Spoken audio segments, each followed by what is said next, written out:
What is duty. आज हम इस बात को समझेंगे एक कहानी के जरिए। एक बार एक सन्यासी था जो जंगल के बीचों बीच रहता था।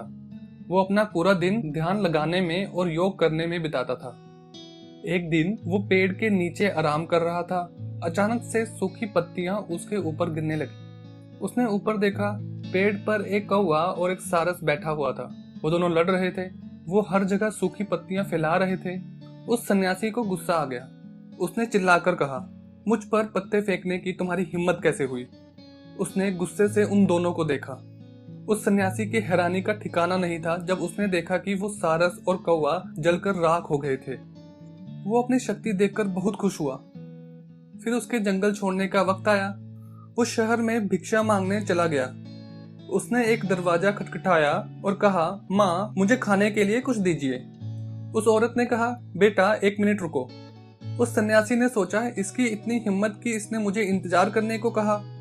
इसे पता नहीं है मेरे पास कितनी शक्ति है। सन्यासी ने इसे अपने मन में कहा था। फिर उस औरत ने कहा, खुद के ऊपर इतना घमंड मत करो, मैं वो कौवा या सारस नहीं हूँ। उस सन्यासी ने कुछ देर और इंतजार किया।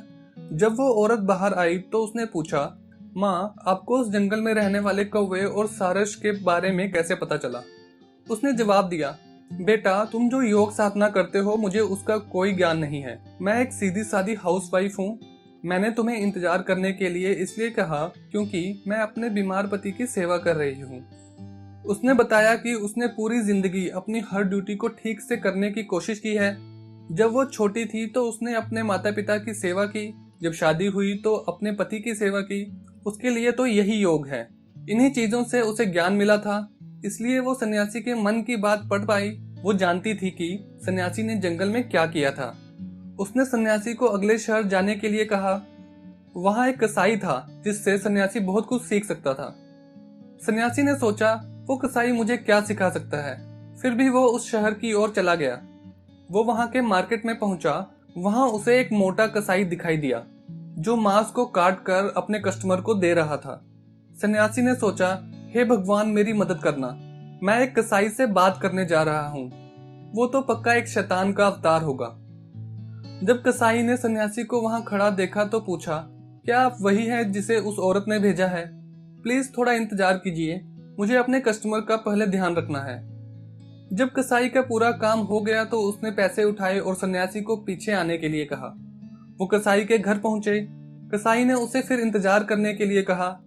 घर पर कसाई ने अपने बूढ़े माँ बाप की सेवा की, उन्हें नहलाया, साफ कपड़े पहनाए, उनके लिए खाना बनाया, फिर उन्हें खिलाया। उसने इस बात का पूरा ध्यान रखा कि उन्हें जरा भी तकलीफ ना हो। उसके बाद उसने सन्यासी से बात की। उसने पूछा, स्वामी जी, मैं आपके लिए क्या कर सकता हूँ? सन्यासी ने कसाई से भगवान और आत्मा के बारे में कुछ सवाल पूछे। उसने जवाब महाभारत के व्याद गीता से दिया। सन्यासी को बहुत आश्चर्य हुआ। उसे ऐसा लग रहा था मानो कसाई बहुत ज्ञानी था, वो बहुत बुद्धिमान था। सन्यासी ने पूछा, सर, आप इस शरीर में क्यों हैं? आपके पास इतना अपार ज्ञान है, फिर भी आप इतना गंदा काम करते हैं। कसाई ने कहा, बेटा, सच तो ये है कि कोई भी काम गंदा, छोटा या बुरा नहीं होता। मैं इसी परिस्थिति में पैदा हुआ हूँ। मैं जब बच्चा था तब बहुत जल्दी कसाई का काम सीख गया था। मैं पूरी कोशिश करता हूँ कि अपनी ड्यूटी को ठीक से पूरा कर पाऊँ। कसाई अपने घर की सारी जिम्मेदारी अच्छे से निभाता था। वो अपने माँ बाप का बहुत ख्याल रखता था। वो सन्यासी नहीं था, ना उसने दुनिया छोड़कर जंगल में योग साधना की थी। फिर भी कसाई को अपनी ड्यूटी का पूरा एहसास था और उसे पूरा करने के लिए उससे जो हो सकता था वो करता था। इससे हमें यह सबक मिलता है कि अपने काम को पूजा की तरह ट्रीट करना चाहिए। उस पर पूरा ध्यान लगाना चाहिए। बस अपना काम करते रहिए, किसी और चीज के बारे में मत सोचिए। उस काम को करने से मिलने वाले फल के बारे में मत सोचिए। मुश्किलों के बारे में या उसके रिजल्ट के बारे में भी मत सोचिए। कहानी में उस औरत ने और उस कसाई ने अपने हर कर्म को पूरे दिल से निभाया और इसी से उन्हें ज्ञान मिला। जो वर्कर अपने काम के रिजल्ट के बारे में सोचता है, जिसे फल से ज्यादा लगाव होता है, वो अपनी ड्यूटी के लिए हमेशा शिकायत ही करता रहता है। वो कभी खुश नहीं होता क्योंकि उसे तो बस एक पहचान की तलाश रहती है। लेकिन जिन्हें रिजल्ट से लगाव नहीं होता, उनके लिए उनका काम ही खुशी का कारण बन जाता है। अपने दिए गए ड्यूटी को वो खुशी खुशी स्वीकार करता है और उसे पूरे दिल से निभाता है। वो शांति और सुकून से जीता है क्योंकि उसने अपनी ड्यूटी को गले लगाया और पूरी तरह निभाया।